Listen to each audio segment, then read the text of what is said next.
I want you to do something a little radical right now, like wherever you are listening to this. Yeah, just take a second. Exactly. I want you to literally unclench your jaw. Just let it go.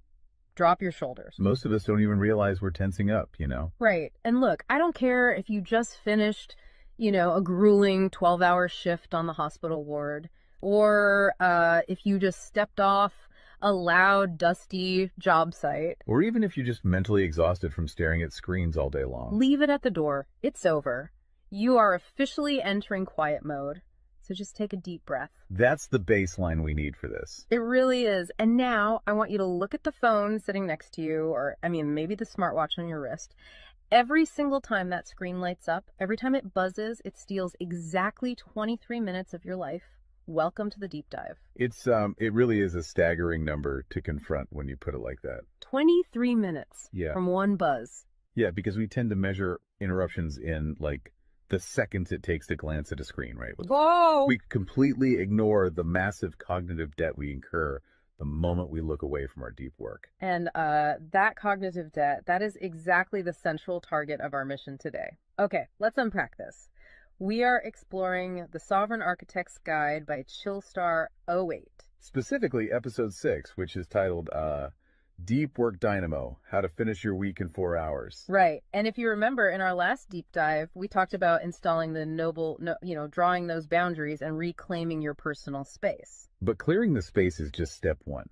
It actually reveals a much deeper, much more intimidating problem. Yeah, the void.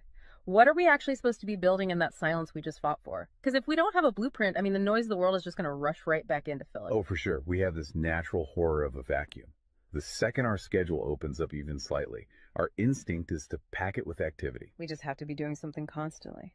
Exactly. We are culturally conditioned to equate motion with progress. Yeah. But Chillstar 08 introduces a really brilliant distinction here. She talks about the trap of idling. I love this concept so much. Think about a car engine, right? Mm-hmm. The engine is running, the pistons are firing, it's burning through all this expensive fuel, making a ton of noise and vibration. But the car is in park. Yes, it isn't going anywhere, and that is what most of our daily quote-unquote busyness looks like. We feel incredibly productive because we are in constant motion. Right. You check a text message while you're sitting at a stoplight. Or you answer a quick email while walking from your car to the front door. You stare at a spreadsheet on your laptop while, your family dinner is sitting right in front of you, literally getting cold. And that right there is the illusion of productivity.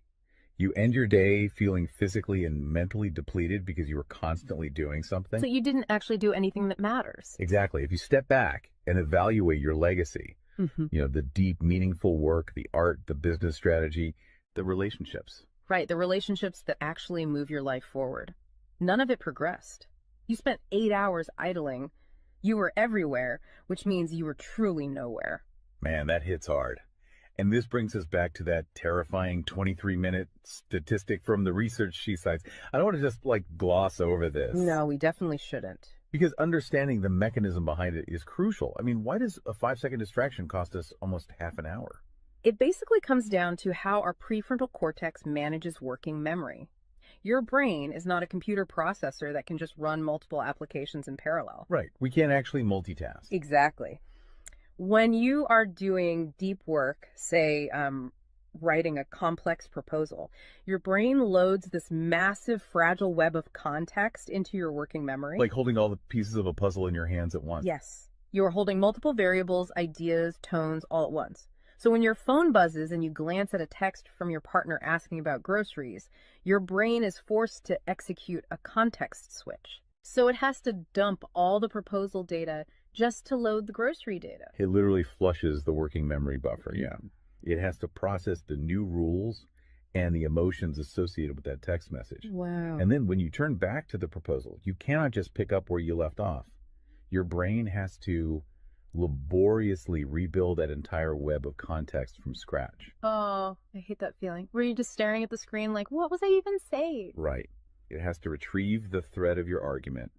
Remember the tone you were using, recall the variables. That rebuilding process takes an average of 23 minutes of cognitive effort, And it burns a ton of energy doing that, right? massive amounts of glucose. That explains so much. I mean, that is why people hit 5 p.m. and feel physically exhausted, almost sick to their stomachs. Even if they've just been sitting in a really nice ergonomic chair all day. Exactly. They haven't been doing deep work. They've been doing cognitive gymnastics, just constantly flushing and reloading their working memory. They are burning fuel just to stay in park. So, okay, let me bring in what I like to call the transformer concept here. Because our focus is like an electrical grid. If you have, 50 browser tabs open, you are leaking energy as raw, unusable heat rather than concentrated light. That's a great way to look at it. So if we are all acting like our focus is this cheap renewable resource, how do we stop being what Chillstar '08 calls a subject to the pings of the world? I mean, how do we actually become the architect of our attention? Well, what's fascinating here is how she frames the philosophical shift we need. She says utility does not equal value.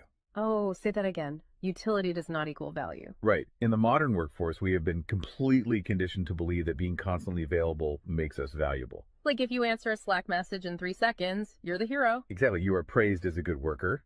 Or if you jump on a Zoom call with like 5 minutes notice, you're a team player. But that is just utility. I mean, being highly available makes you a commodity. You're like a human router just passing information back and forth. And routers are easily replaced. True sovereignty, true value comes from being impactful.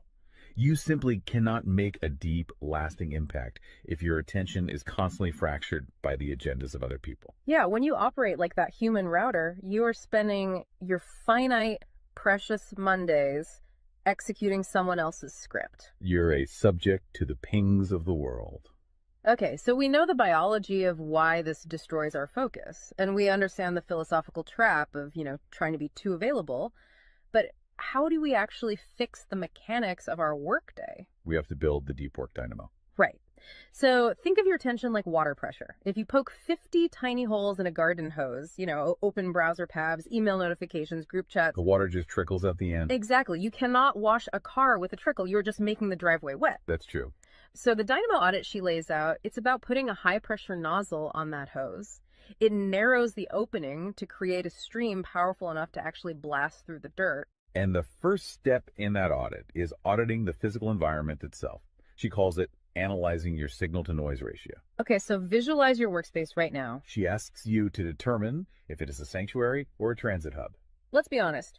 Most of us are operating in transit hubs. A transit hub is a place of constant arrival and departure. People walking by, announcements over the loudspeaker, just a blur of motion. Yeah, and you can't build a legacy in a train station. But we need to push past the basic phones are distracting advice, right? Because our listeners already know that. Oh, absolutely. Chillstar '08's rule is much more brutal than that. She says if the phone is even sitting on your desk, even face down, it is acting as a parasite on your cognitive grid. A parasite, just by being in the room. The research supports this entirely, by the way. The mere presence of a smartphone in your visual field, even if it is completely powered off, measurably reduces your cognitive capacity. Because your brain is having to actively expend energy to ignore it, right? Exactly. It is running a background process that just keeps saying, don't check the phone, don't check the phone. That is energy being actively stolen from your primary task. So sovereignty literally begins the moment you physically remove the device from the room, put it in a drawer down the hall. Close the door. Make the physical environment quiet. But okay, let's say you've done that. That doesn't stop your own brain from creating internal noise, right? Like trying to juggle 5 projects at once.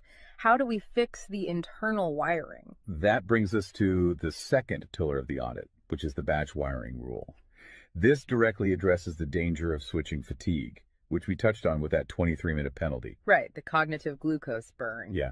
When we attempt to multitask, like writing a creative brief, then pausing to check inventory levels, then answering 3 customer service emails. And then trying to go back to the brief.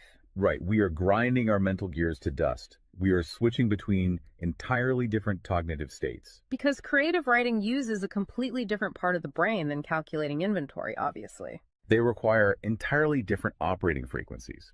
So the batch wiring rule dictates that you must group similar tasks together based on their cognitive load. Okay. And you do not switch the current until that specific type of work is completely done. You do all your deep analytical thinking in one high voltage burst. And then you save all your reactive administrative stuff for a separate lower voltage block later in the day. Precisely. It's all about staying in one gear.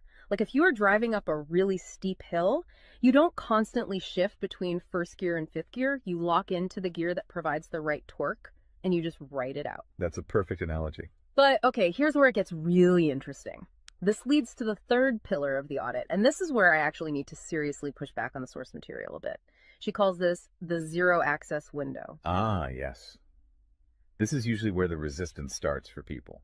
Because it sounds impossible for a normal person. She says you cannot just plan to be focused, right? You have to legally schedule it. You have to lock in one sovereign hour. Yeah, 1 hour where you are legally dead to the outside world. No boss, no family, no, hey, do you have a second for a quick question? Just you and the blueprint. It's extreme, yes. But let's do a reality check here. I mean, I see how that works for a solo digital entrepreneur or a freelance writer, but what about someone whose literal job description is to be available? Right, like an IT support specialist. Or a floor manager, or a nurse on a ward, or even, a parent at home with a toddler. How do they justify just vanishing? It feels like this advice only applies to a very specific, privileged type of worker. That is the most common and, frankly, the most valid hurdle to this entire system. But we really have to look at how the principle scales, and we have to look at the internal psychology of the worker. Okay, walk me through that. First, let's address the context of Chillstar '08's own life. She is not some solitary monk living on a mountain. She is a wife, a mother, and a grandmother. Oh, wow. Okay. Yeah, and she runs a luxury travel agency and a digital marketing business. Her entire professional and personal life is built around communication and client management. She probably receives hundreds of legitimate demands on her attention every single day. So she is really in the thick of it. She isn't just speaking from some ivory tower. Far from it. She implements the zero access window because of those demands, not in spite of them. Now, for the IT manager or the nurse, obviously, you cannot vanish while on active duty if your role is acute response. Right. You can't ignore a burning server or a patient monitor. Exactly. But the principle applies to the deep work surrounding the active duty, the scheduling, the charting, the strategic planning. Even in highly reactive jobs, there is legacy work that gets pushed to the margins. That makes sense. And the challenge isn't just logistical, it is deeply psychological. It's the internal guilt, isn't it? Yes, exactly. People feel like bad employees or bad parents or bad partners when they set a hard boundary. Yeah. We tie our entire self-worth to our responsiveness. We think, if I am not instantly available, I am failing them. Man, that is so true. We feel guilty for taking an hour to ourselves. But setting a zero access window is not about neglecting your family or your team. It is about condensing your high level work into massive, high impact bursts of energy so that you can actually be present later. Wow. Okay. Consider the alternative. If you don't carve out that absolute focus, you end up giving your family or your team partial fractured attention for 12 hours straight. Exactly. You are physically at the dinner table, but mentally you are drafting an email. Or you are sitting on the floor playing with your kid, but you're checking a Slack notification over their shoulder. You are trading constant low quality availability for scheduled high quality presence. It is entirely about communicating boundaries to protect the quality of the time you do give people. You tell your team, look, I am going offline for 60 minutes to finish this crucial report. If the servers literally catch fire, call this specific emergency number. Otherwise, I will address all questions at 11:00 a.m. Right. You aren't vanishing to hide. You are vanishing to get the work done efficiently so you can actually live your life. Which brings us to the ultimate why behind this entire system. Because once you fight through that guilt, once you build this 4-hour fortress, you have to know what it is all for. It's not just about becoming a hyper-efficient robot. No, because if you use these tools just to do more of your boss's busy work or to take on 3 more stressful projects, you have entirely missed the point.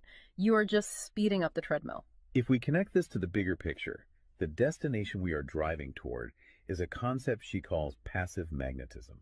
Okay, break down passive magnetism for us, because it sounds a bit abstract. Think of it as the gravity your work generates when it is undeniably good.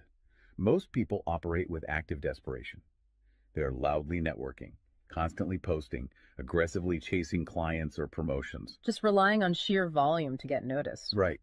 Passive magnetism is the exact opposite. It is the ability to attract results, clients, wealth, legacy, or respect through the undeniable quality of your deep work. Because you actually took the time to build something substantial rather than just talking about building it. Yes, when you engage the deep work dynamo, you produce work so concentrated and so valuable that it acts as a magnet. You don't have to chase the market comes to you. And the ultimate prize of achieving that passive magnetism isn't just more work. The prize is time. Time is the ultimate currency. The dream of the sovereign architect is to finish an entire week's worth of business output in just 4 hours.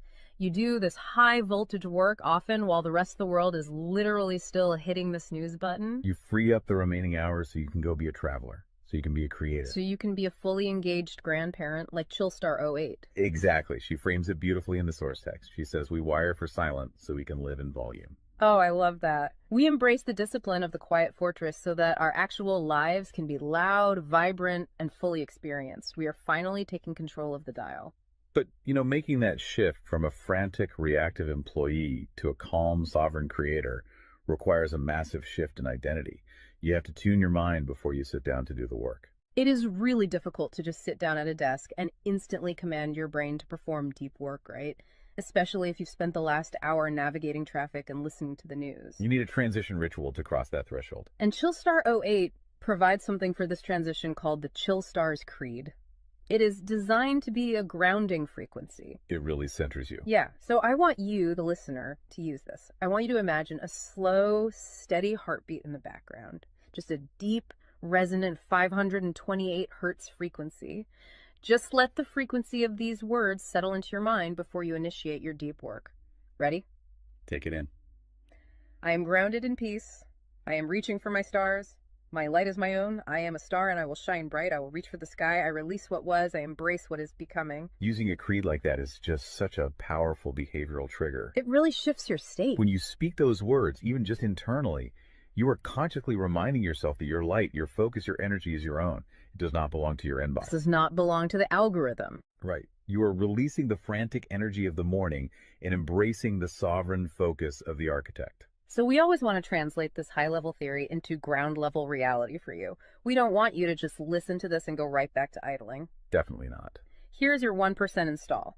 This is your micro-win to take action on this deep dive immediately.